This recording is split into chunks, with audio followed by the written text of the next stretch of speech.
En realidad, aunque nunca se puede conocer perfecta y profundamente, aunque nunca se puede obtener la verdad de todas las cosas y ser portador de la verdad, sería un acto de soberbia que no mostraría más que lo contrario, la ignorancia. Lo cierto es que de alguna manera u otra, por la vida misma de colombianos, conocemos que es vivir en una zona de violencia y el deseo inmenso de superarla. Aún hoy, después de décadas, después de generaciones enteras, nos seguimos matando entre nosotros. Y mientras los colombianos nos matemos entre nosotros mismos, no tendremos futuro. La posibilidad de construir una nación lo demuestra la historia de toda la humanidad, no es a partir de la sangre entre los prójimos.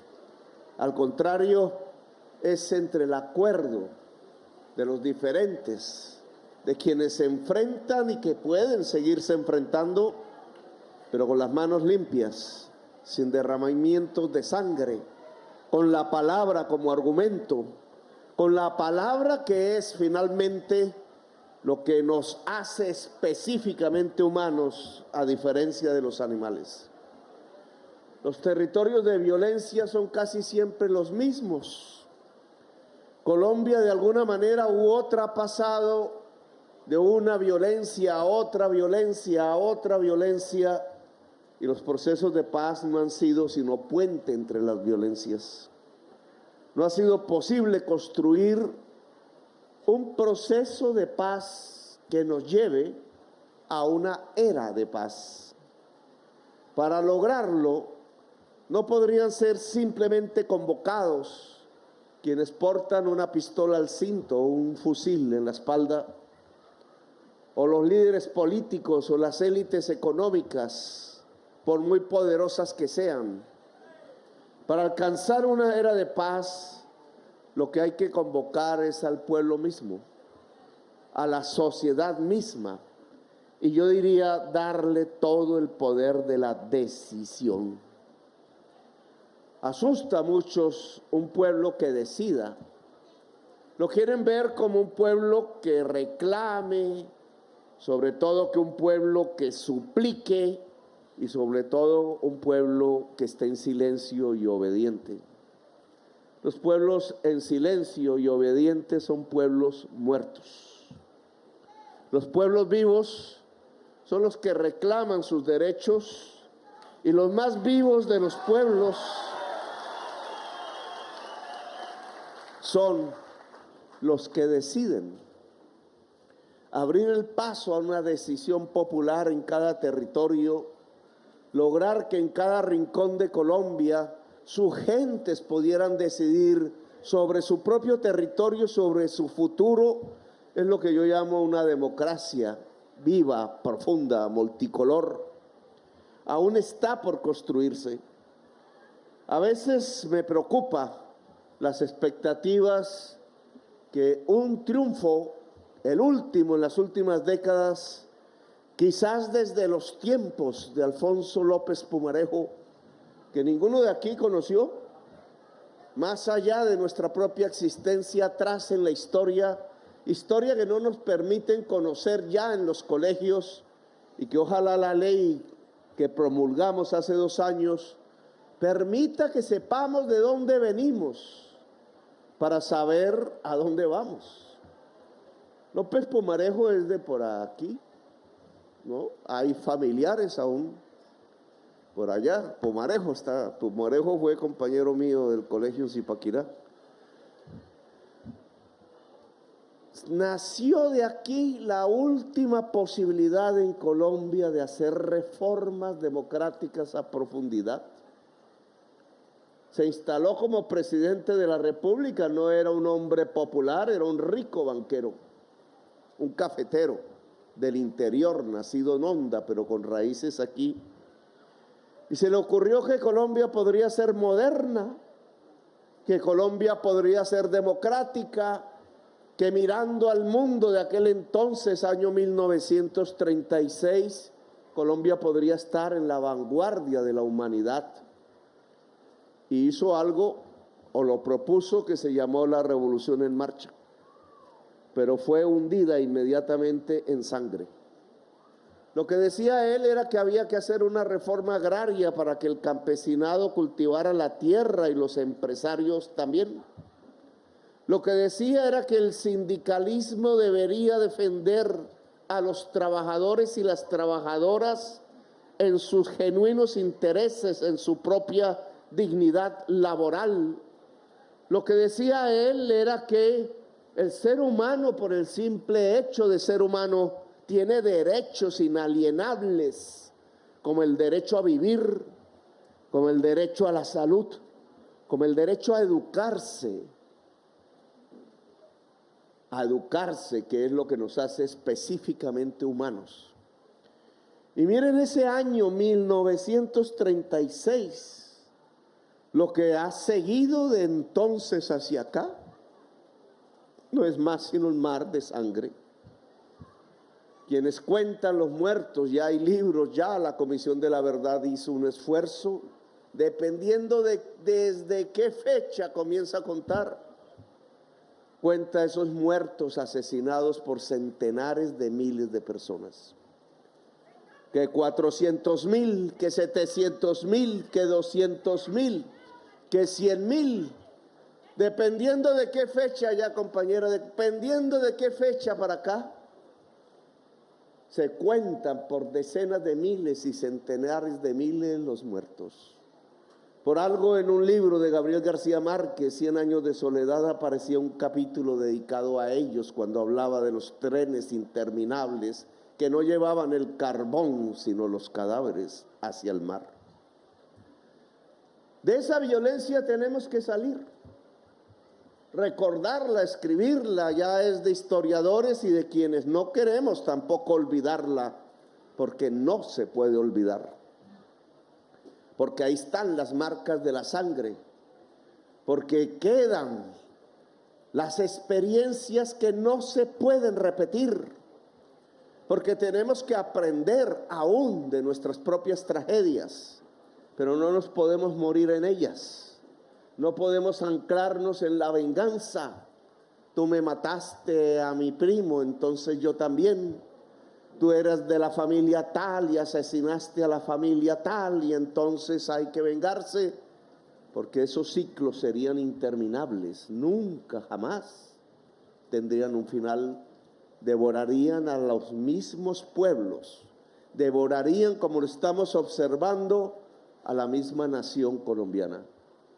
Si queremos una nación grande, una Colombia de la cual sentirse de verdad orgulloso y digno, una dignidad que no puede ser para unos cuantos, sino que cada ser humano que habite en cada rincón de esta patria pueda sentir ese orgullo y esa dignidad, la dignidad de vivir y la dignidad de ser tratado como ser humano lo máximo posible en la vida, que es lo máximo posible en toda esta constelación planetaria. No hay sino rocas más allá, dicen, y nosotros somos la perla en esas rocas que rotan alrededor del sol. Somos la vida y lo más inteligente de la vida.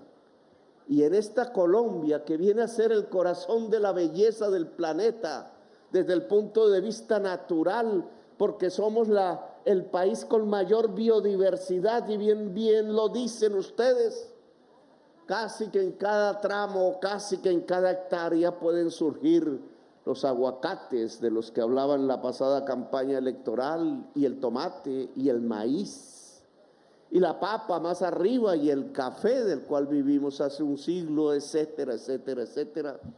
En esa biodiversidad una nación puede ser. Claro que puede ser orgullosa y digna, pero para ello necesitamos salir de la violencia, de la sangre, de matarnos los unos a los otros. ¿Cómo hacerlo? con palabras, con retórica, con poesía. Sí que se necesitan, porque es con palabras como nos podemos entender. Allá en las tierras del Cauca hay 15 cadáveres de guerrilleros. Y en otro lugar contaríamos cadáveres de líderes sociales. Y en otro lugar quizás de narcotraficantes. Y en otros muchísimos lugares quizás de gente inocente. Si así es el diario vivir de Colombia, no puede ser. Es la palabra la que tiene que surgir para entendernos.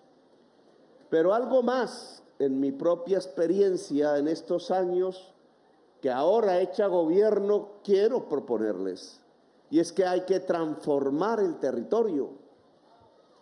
Es que las causas de la violencia tienen que ver con la exclusión territorial en Colombia. Ustedes aquí me han hecho un largo listado de necesidades. Algunos tendrían que ver más con la gobernación, gobernadora, que con la nación. Algunos tendrían que ver más con la alcaldía. El alcalde me dirá, yo ya no tengo plata. ¿O sí? No, nada.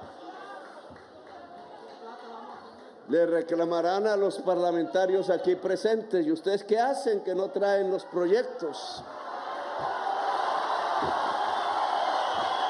Pero al final es al presidente al que le cae toda la responsabilidad y el largo listado. Y cuando uno empieza a recorrer eso, y si sumara región por región y territorio por territorio, diría, ¿y cómo hago? ¿Y cómo hago? Y aunque es cierto que los recursos nacionales no alcanzarían de la noche a la mañana para suplir todas las necesidades de las gentes, que es un proceso largo y es una construcción incluso de generaciones, construir un país. A Macondo le costó 100 años de soledad. ¿A nosotros cuántos? Lo cierto es que lo fundamental debe ser puesto en la escena, no solo proyectado, sino comenzado a construir lo fundamental para transformar un territorio. Por eso hemos querido, no le vayan a decir eso de reelección a la cabal, porque me saca la gente de Chapinero a la calle.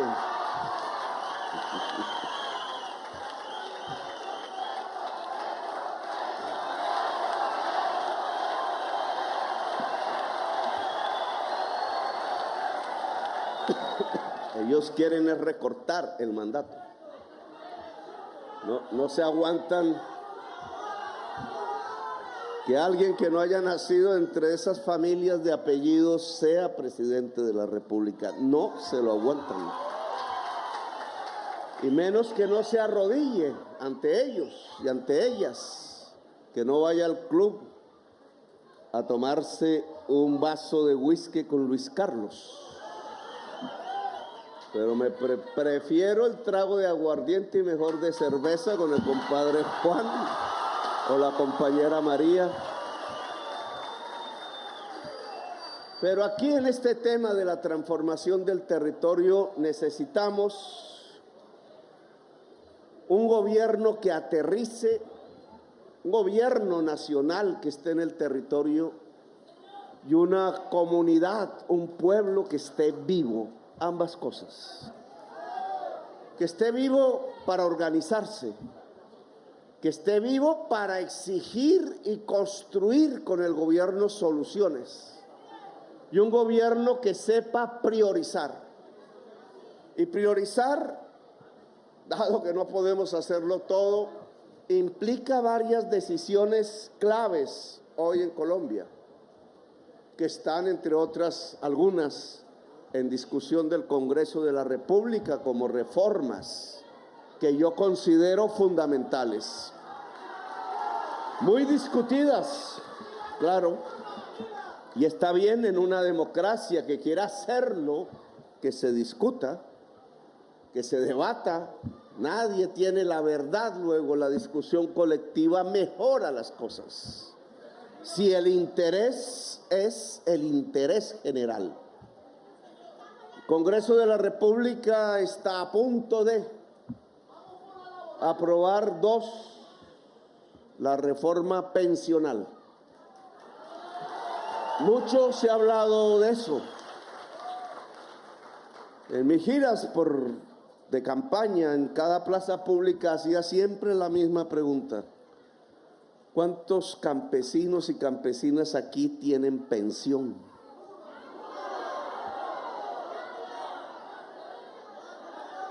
¿Cómo se puede considerar que es muy bueno un sistema de salud que hace que quien ha trabajado toda la vida, pondría el ejemplo de un cafetero, de una cafetera, que fueron los que a través de su trabajo y pagando impuestos y contribuciones del café, terminaron sosteniendo a los congresistas durante casi un siglo, a los magistrados, a los ministros y hasta el presidente de la República, porque Colombia era un país cafetero. Riqueza, recuerdo de niño, que se exportaba por miles de millones de dólares. Éramos el segundo exportador del mundo. Y quienes exportaban esos sacos de café eran campesinos, campesinas. ¿Cuál de ellos tiene hoy una pensión?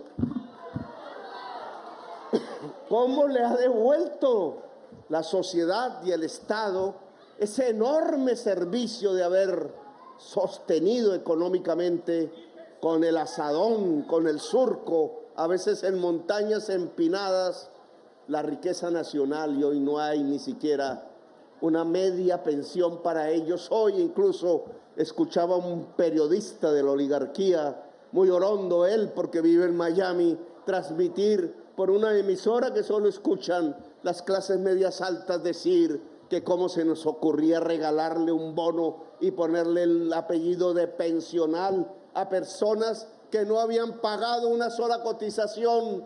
¿Cómo le íbamos a regalar, decía él, el presupuesto nacional a esa gente? Y me tocó contestarle: esa gente es la que producía los alimentos con que él y su papá se alimentaron.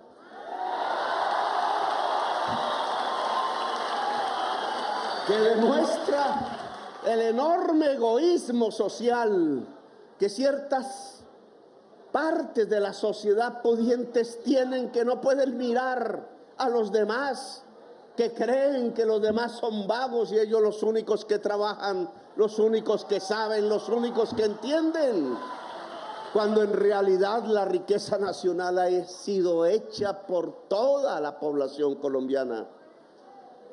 La puerta de entrada a un sistema pensional es trabajar toda la vida. Y por tanto, quienes han trabajado toda la vida, y voy a poner un ejemplo, las mujeres que se quedaron en su casa criando los hijos hace unas décadas, que los vieron salir con el desayuno, con el almuerzo a estudiar y después a trabajar, que los vieron crecer, que dedicaron su existencia a ese cuidar la vida para que la humanidad pudiera tener una generación más adelante a través de sus hijos. Es que esas señoras que trabajaron toda su vida en su casa no merecen un bono pensional.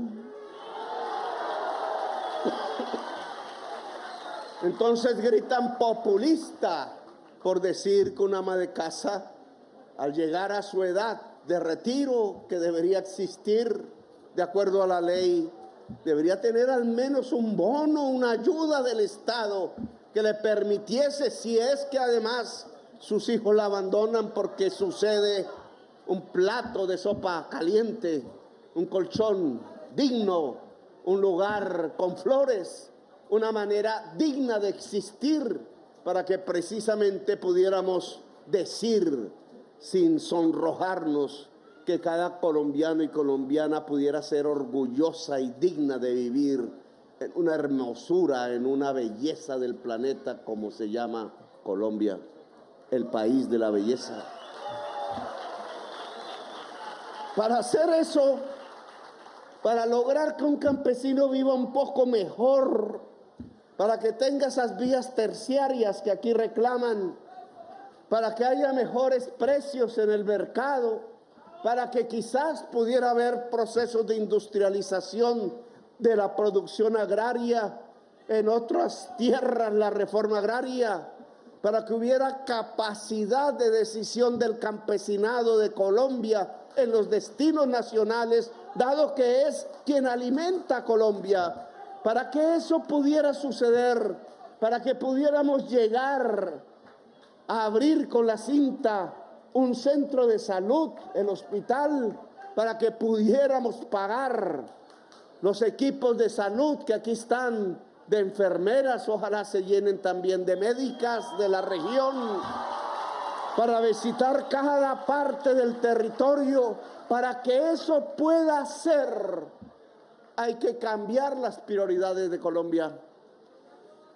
No es el carbón la vida, es la tierra y es el sol, son los vientos y es el trabajo humano. A veces me pregunto qué es lo fundamental para traer aquí, y me respondo: la educación, el cerebro, qué más valioso, el corazón también, y la salud, porque sin salud no se puede. Si tenemos lo básico que es agua potable, que es lo mismo que salud, y es salud y es educación, podemos transformar las condiciones del territorio. Claro que se necesita un Estado amigo de quienes trabajan y producen, no amigo de los criminales, no amigo de los vagos, no amigo de los parásitos que viven del Estado.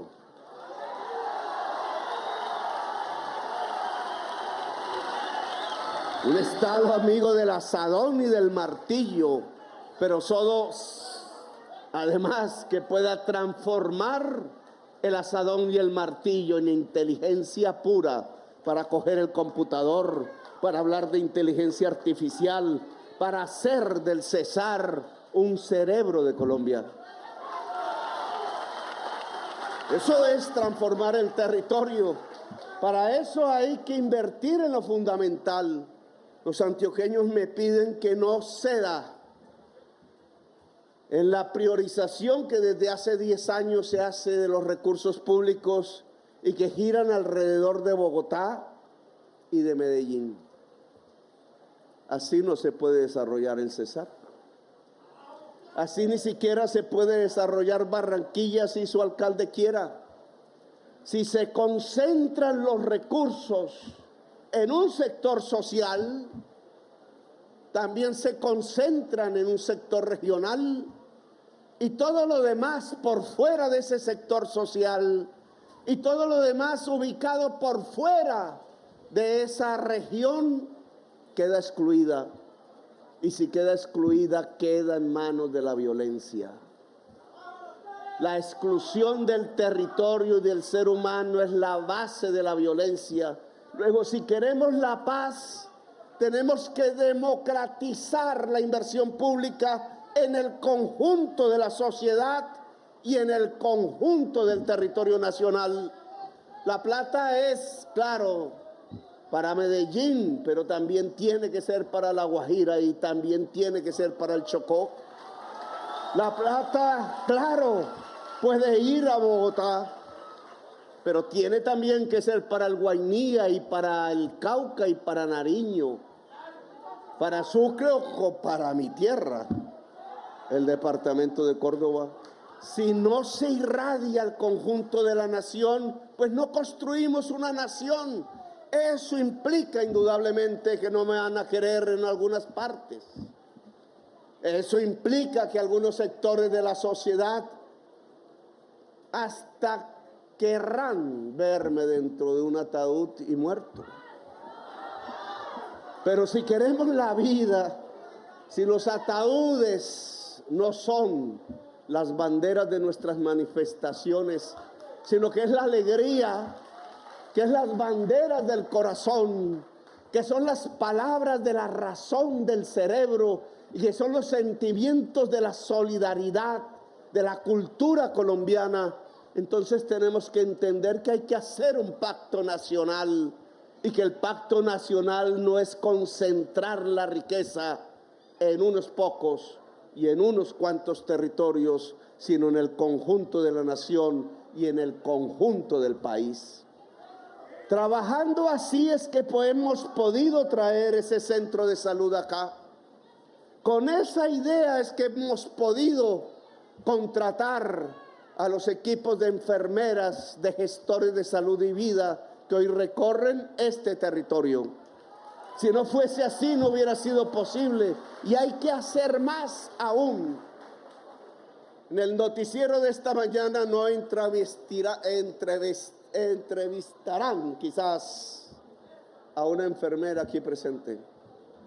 No permitirán que se conozcan estos desarrollos de la salud, porque ellos solo creen en unos, no en estos.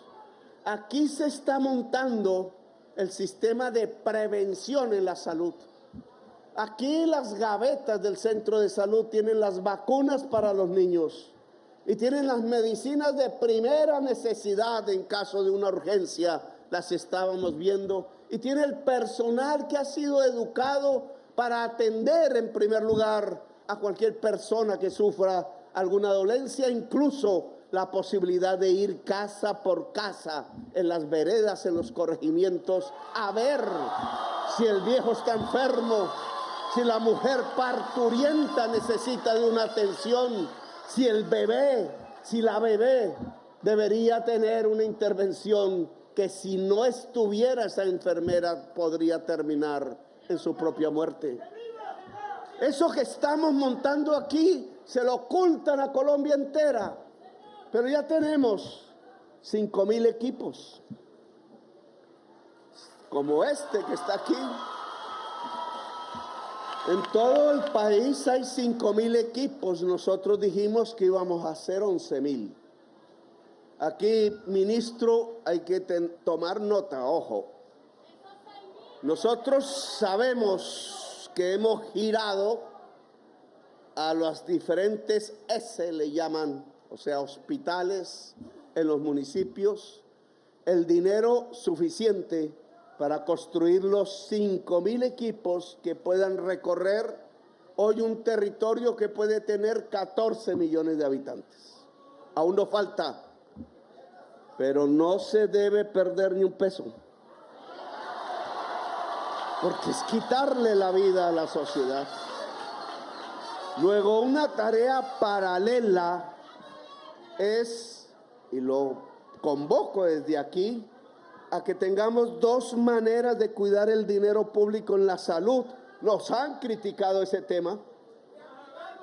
Los dos carriles para cuidar que los equipos de salud existan, primero, se configuren y recorran el territorio y la gente que tienen que recorrer y presenten sus informes y sepamos entonces cuidar de la salud de la gente, es que el Ministerio de Salud envíe visitadores y visitadoras permanentes por todo el territorio.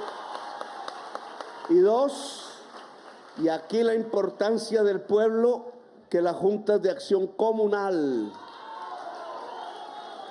sean veedoras a través de comités de salud que la población organice en cada corregimiento, en cada barrio, sea veedora de que esos equipos de salud están trabajando y cumpliendo con su deber.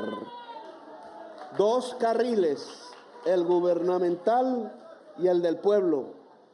Hay que presentarle un informe a Colombia y al Congreso sobre qué ha pasado, cuál es la evaluación, cuál es la riqueza, cuáles las fallas de este nuevo modelo de salud que ya están dando en Colombia y que tiene estos 5.000 equipos de salud en un territorio que ya llega a 600 municipios y que cubre una población aproximada de 14 millones de habitantes. Solo daré una última cifra de ejemplo. Mientras existían exclusivamente manejando el sistema de salud las famosas EPS, que no son los hospitales ni las clínicas como le han hecho saber a la gente, sino que son intermediarios que recogen los dineros, la mayor parte públicos, en una cuantía de 90 billones al año, y a través de atender a sus afiliados, los que se enferman, son ellos los que llevan a hospitales, a clínicas para una atención, son ellos los que con los recursos públicos contratan la medicina y las IPS, es decir, las clínicas. Lo que hemos encontrado es que ese sistema de salud al cabo de los años debió servir al principio muy bien, ha concentrado la salud en los sectores sociales más pudientes y en las regiones de Colombia más centrales y pudientes también. Ha dejado por fuera la gente que no tiene con qué pagar y ha dejado por fuera este tipo de territorio, el territorio excluido de Colombia. Por eso aquí en Colombia los hospitales se cerraban, se caían. Los puestos de salud se acabaron por su propio deterioro. Cuando llegamos a pensar en un nuevo modelo de salud, entonces hoy, antes de terminar los 2 años del gobierno, ya podemos decir que la inversión que hemos hecho es mayor en la red pública hospitalaria y clínica de Colombia que la suma de toda la inversión pública en los últimos 10 años. Solo en 2 hemos hecho lo que hicieron en 10 años. ¿A qué se debe eso? A que realmente no querían invertir el recurso público en el hospital público, en el puesto de salud público, en el personal de salud del público. Lo querían invertir en lo privado. Y lo privado invertía en donde están los cajeros automáticos, es decir, en donde está la sociedad pudiente. Esa inversión que hemos realizado en los últimos 10 años ya suma 1.350.000 millones de pesos en aproximadamente 266 obras de construcción o transformación o adecuación de infraestructura hospitalaria y en dotación de biomédicos, llaman ustedes, es decir, de aparatos de salud en todo el territorio nacional. Solo en 2 años hemos hecho lo que los gobiernos de Colombia hicieron en 10 años. Y nos quedan 2. Alcalde, nos quedan 2. Aunque yo sí creo que el progresismo merece 4 años más después de estos 2 años. Porque estas reformas hay que avanzarlas. Cuando hablo así cree la señora amiga mía de la revista, uy, ya se va a quedar el dictador. Dictaduras es lo que hemos tenido en Colombia. Dictadores muy amigas de ella. No, yo digo el progresismo, el pueblo en el poder, la Colombia que avanza y no va a retroceder más, ni a los falsos positivos, ni a los paracos, ni al paramilitarismo, ni a un país dividido entre los fusiles derramando su sangre. Tiene que avanzar hacia una nación, y una nación no derrama su sangre, no se autodestruye. Una nación va hacia los objetivos comunes, y el objetivo común aquí es que cada persona, hombre o mujer, niño, niña, viejo o vieja, pueda vivir en cualquier lugar del territorio nacional sintiendo orgullo y dignidad de estar en este paraíso. La Colombia, potencia mundial de la vida, la Colombia, el país de la belleza. Gracias, compañeras y compañeros de la Media Luna. De San Diego, Cesar, muy amables.